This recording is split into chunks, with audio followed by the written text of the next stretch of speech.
Hi, it's Jess here from Sun Valley Trading Co, the Australian distributors for Cowboy, industrial sewing machines and leather machines. Today we're going to go through the setup and instructions on the Cowboy Outlaw. This one I have clamped onto the table here today, but first off you want to be securing it to a solid, stable workbench. Can be anything that is going to work for you, but it has to be fairly secure and stable because the hand motion on the lever is quite important, that there isn't going to be any wobble because that will affect the stitch quality. It does come with 4 bolts for attaching it to your workbench. Then we put the lever on,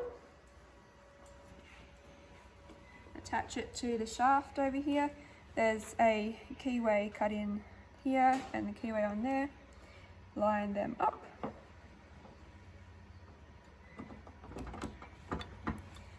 And then tighten up this locking screw. So this on the hand lever, this brake type lever, is for lifting the presser foot. You squeeze that, the foot comes up over here. So if you've bought your machine from me, it will come with thread in it and a sample patch of sewing. So to remove that, you just lift the foot with the lever and pull it out and then snip the threads off. The thread stand comes with the machine, and these 2 chrome silver bolts are used on it. We attach one screw in here up into the base of the stand.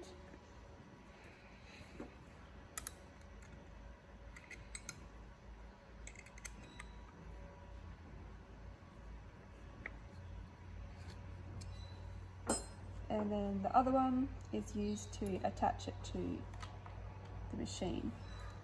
I put this little washer under the stand just so this doesn't gouge into the base and make it look bad for people that are buying it, but you can do it whichever way you want.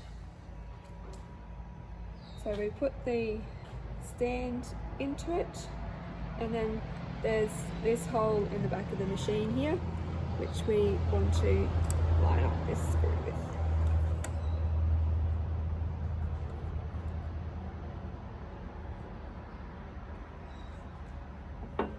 This part is a little bit tricky, and it is important to get the angle of this arm so that when the thread comes off the cone here and through this hole and then back down here, that it's on a smooth sort of pathway, that this isn't too far over, which will cause too much tension on as the thread comes off one side of the spool. Just sort of a little bit to the right hand side, and we tighten this up, and it will want to move as we tighten the screw, so we just got to sort of hold it there.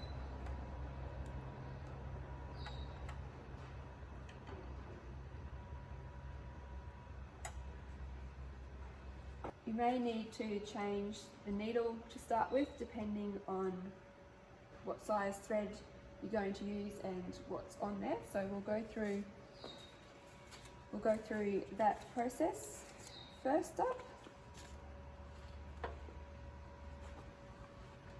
So we see the needle in here, and on this right hand side of the top of the needle bar, bottom of the needle bar here, you can see there is 2 holes. One at the top is like a viewing hole. You can look in there and see that the top of the needle has actually reached the top of the slot there, and then the next one is the hole is for the clamping screw that holds the needle in place. So with a 2mm Allen key, we just loosen off this screw here. little grub screw. It is a tiny little grub screw, so one of those ones that's pretty easy to lose, but 2 spares actually do come with the machine. This just takes a little bit of jiggling to get the needle to come out, and then we can put a new one back in. So when you're installing a new needle, it is important that we have the long groove in the needle facing directly to the left. So that allows this scarfed out section on the other side of the needle to be in position for the hook to come round and grab the thread.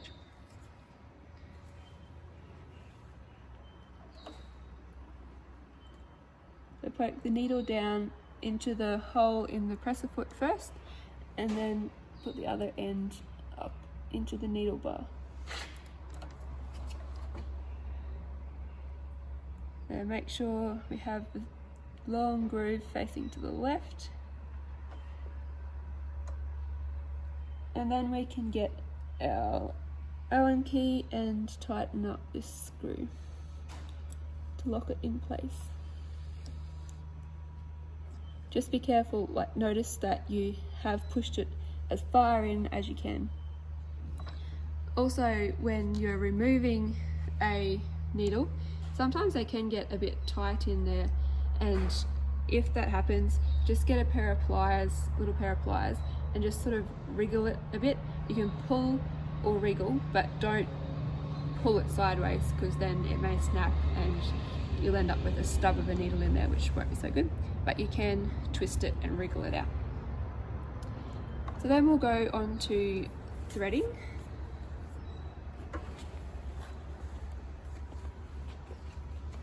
The thread stand at the back here is for you to put your spool of thread on.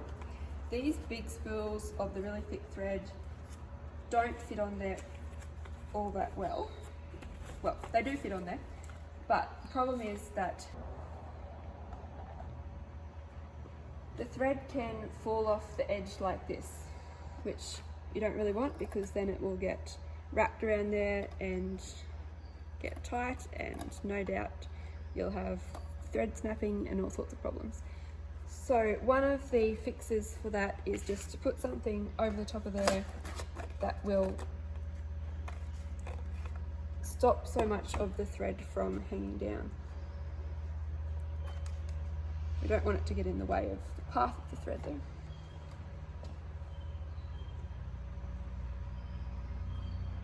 Other things you can do for this problem of the thread falling down on the sides, it's only really if you have one of these big base spools, but you can put fish netting or something like that over the needle, or a stocking over the thread spool to stop the thread from falling down the sides.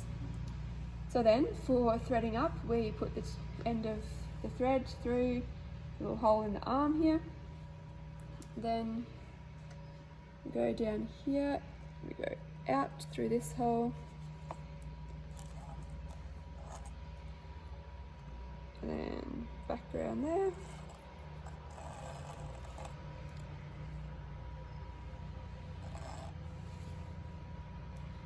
At this stage, we'll just pause for a second and we will wind the bobbin before we go too much further. But for threading up, you'll want the thread to go at the front of the tension disc here. But to run a bobbin, I'll just put it around the back, and we will. There are spare bobbins that come with your sewing machine, and this little bit, which is for winding bobbins. We get a cordless drill, and this goes in the end, tighten it up, and then the bobbin has a little hole in either end. So we want to line up one hole with this little bit that's sticking out of the bobbin winder, which is a locator. So we put the bobbin on there and line up the hole with this little peg here to stop it from spinning around. Then we can put the other end of the thread into the hole at the other end of the bobbin.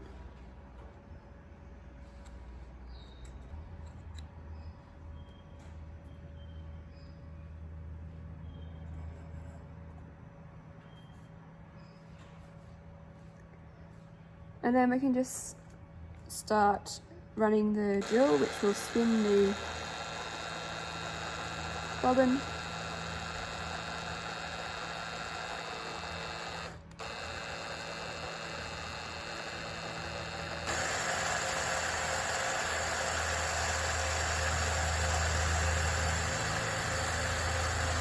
We can cut this tail off once we've got enough wraps around the bobbin to hold it on there.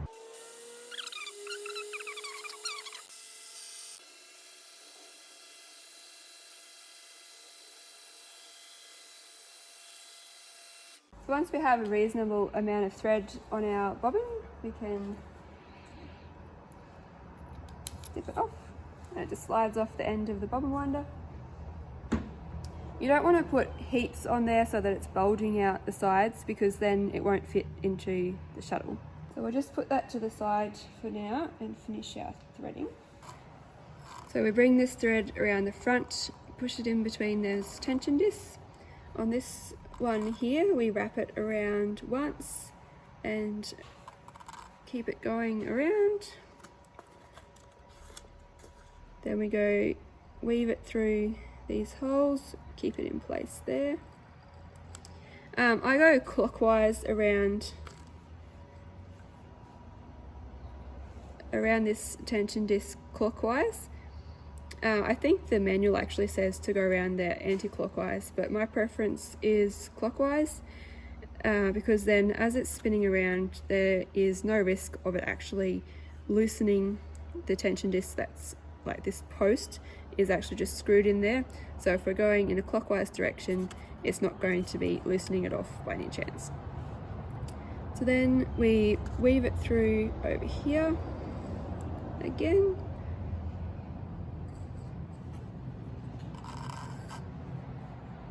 And we go through this little hole in the take-up lever. And then we go through this little tube over here.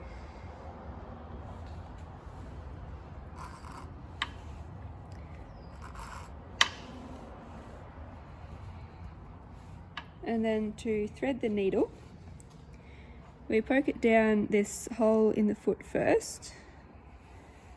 Then we can push it up out of the way so we can actually see the eye of the needle, and then it goes through the eye of the needle from left to right.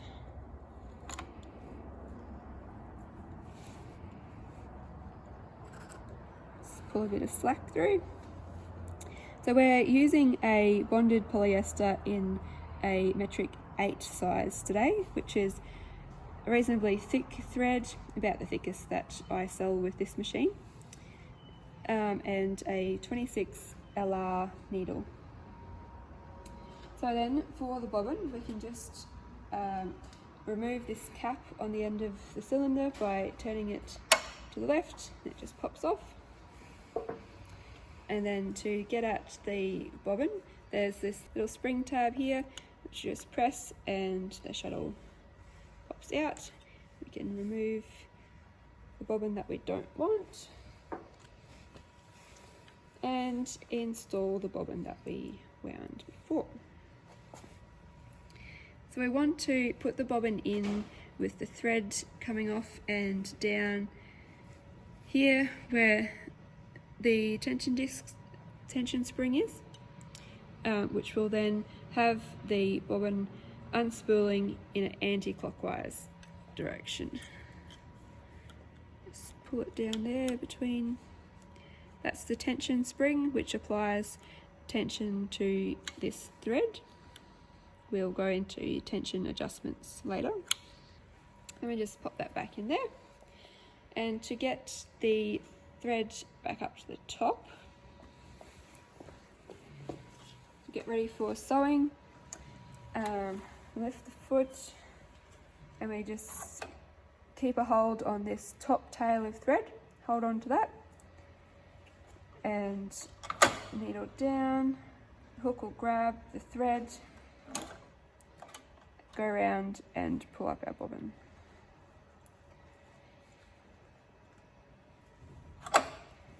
So to start sewing and test out what our tension's going to be like with this new thread, use the squeeze to lift the foot and put our leather in under there. Hang on to the tail when we start sewing. We just pull the lever which pulls the needle down into the material.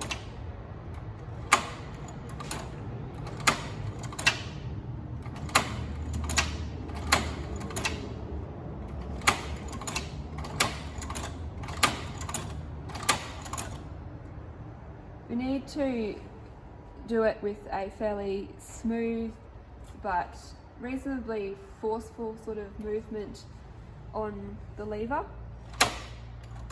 Kind of do it like you mean it. This machine doesn't have an actual reverse function like a lever or anything like that that you press to make it go into reverse, but because you can just control everything that's going on, if you lift the foot and then move the leather towards you and bring the needle down, we can position it right in the hole and make a reverse stitch like that.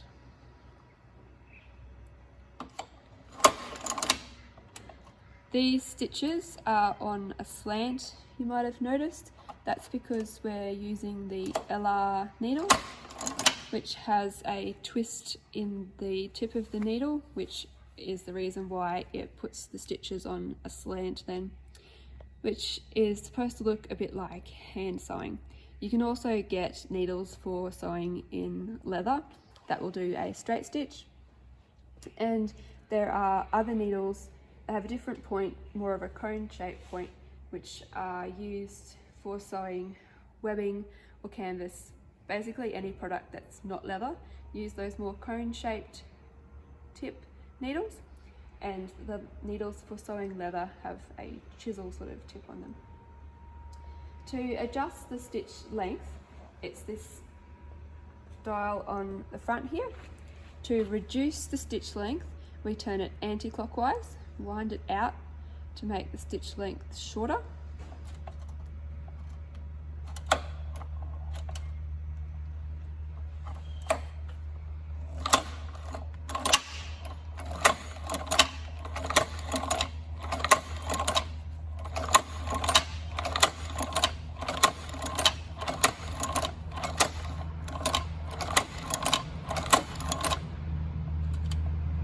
Now we'll have a quick look at our tension and see what needs to be adjusted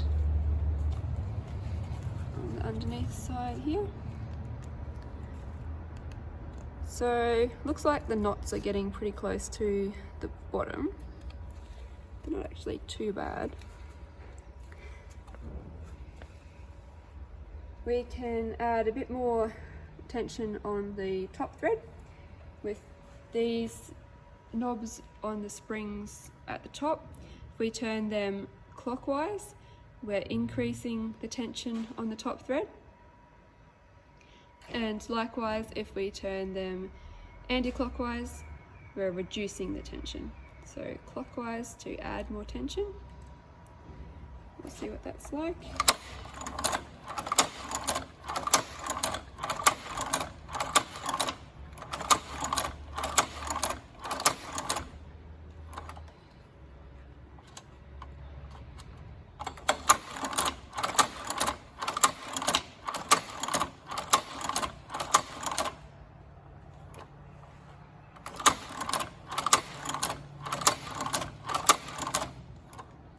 You have to be a bit careful that when you're holding on to the material that you're not either holding it back or pushing it forward too much, or it will affect the stitch length.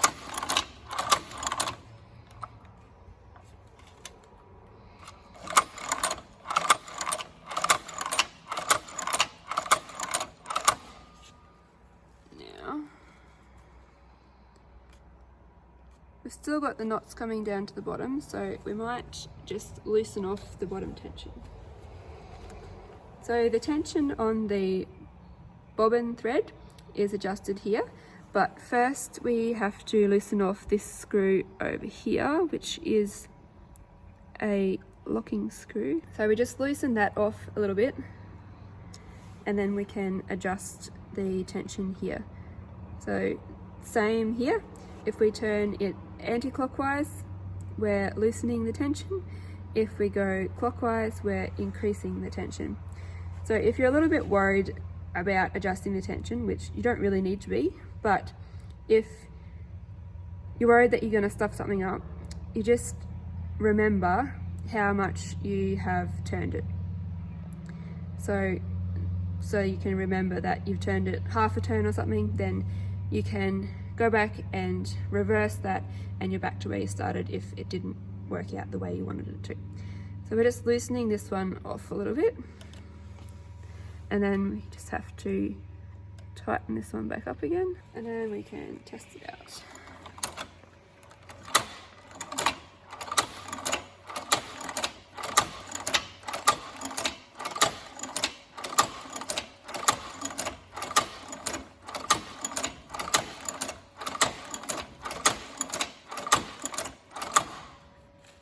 Stitches are going a bit wonky here. We'll go into covering the roller edge guide soon, which helps you to keep your stitches straight. So how are we going here? Yeah, we can't see those knots coming down to the bottom anymore, so that is an improvement. To adjust the tension on the presser foot, like the pressure on the presser foot, you adjust it with this little dial at the top here. To increase the presser foot tension, wind it clockwise, and to decrease the pressure in the presser foot, you turn it to left, anti-clockwise. Adjust the presser foot pressure to get a happy spot where there's enough pressure holding the material that you're getting a good feed through, and light enough that it's not creating unnecessary or unwanted marks pushing down into your leather. So I think this actually might need a little bit more pressure to be holding the material down to feed it through, but we'll just pull this out for now.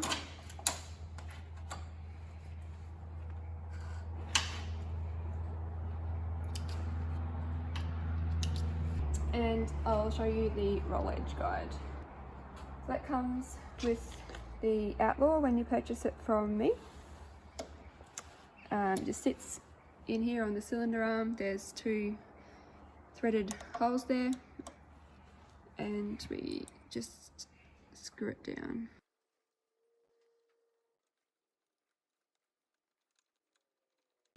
So this works by loosening off this lock here.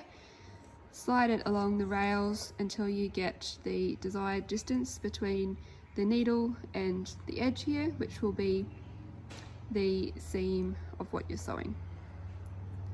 Then we just tighten up this nut here to lock it in position. You might have noticed that the presser foot lifts pretty high on this machine. That's about 18-19 millimeters high, and we can put this stack in there, which is about 15 millimeters.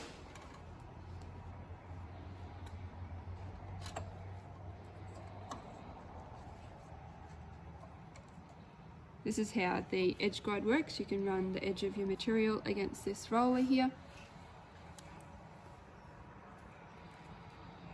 Yeah, we'll just see how this goes for tension.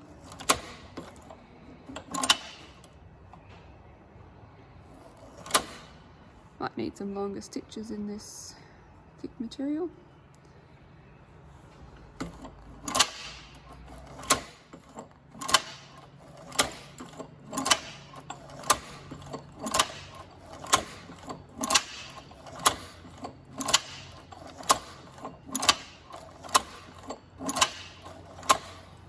It is harder work sewing through the thicker material, but as you can see, the needle doesn't really have any problem going through there.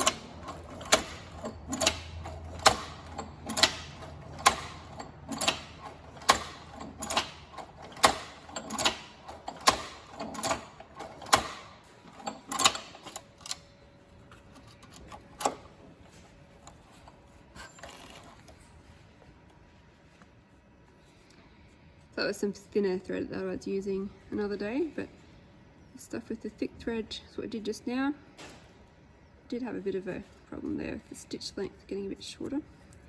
I was probably holding onto it too hard.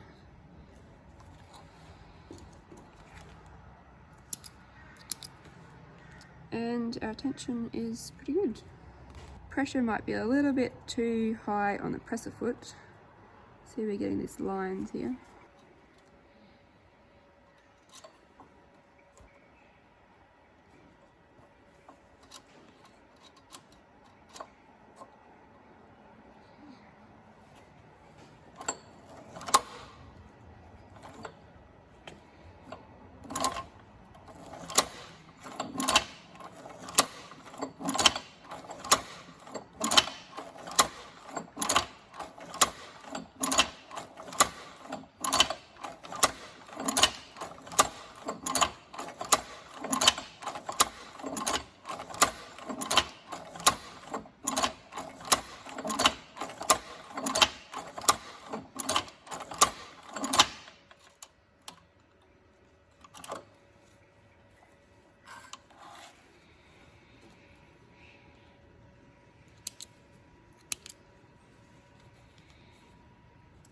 So that's through 15 mils of leather.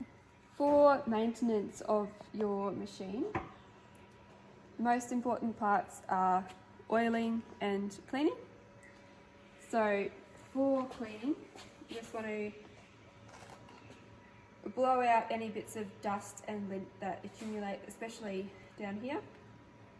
But also it can build up inside the machine as well. And we will just take the back cover off here in a second. But when we're oiling, the easy bits to get at. This hole just here in the needle plate, we put a drop or two of oil in there, and around the end here, just in the race here, to keep that smooth where the hook's going backwards and forwards. And we'll just turn this around and we'll take the back cover off. We'll just pop our thread over to the side for now. That is one thing. If you do have these big spools of thread and you are using a bench, you can just set the spool on the bench and not worry about having sitting up there. So holding the cover on the back is these screws. You just need an Allen key to loosen them off. This is 3mm Allen key. So we oil at the end of the shafts.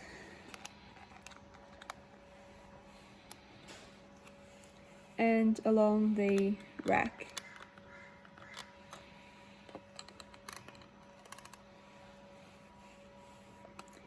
The teeth on the rack at the bottom are on the back here.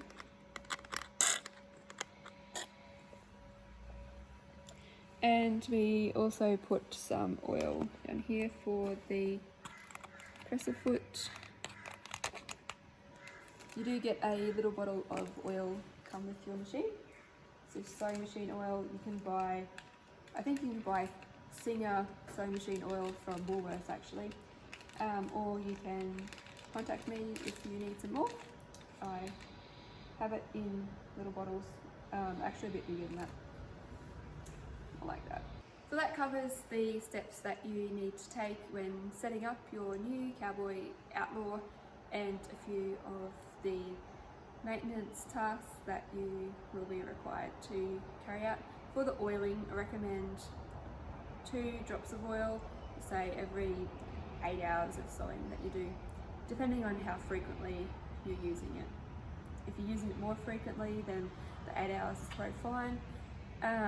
If you're not using it very much at all, then just see what it looks like, but you might need to oil it like every time you use it if you're only using it, say, once a month or something. If you have any questions or any problems, please feel free to get in touch with us on Facebook at Cowboy Industrial Sewing Machines and Leather Machines Australia, on our website www.sunvalleytrading.com.au, or give me a call on 0448 741 442.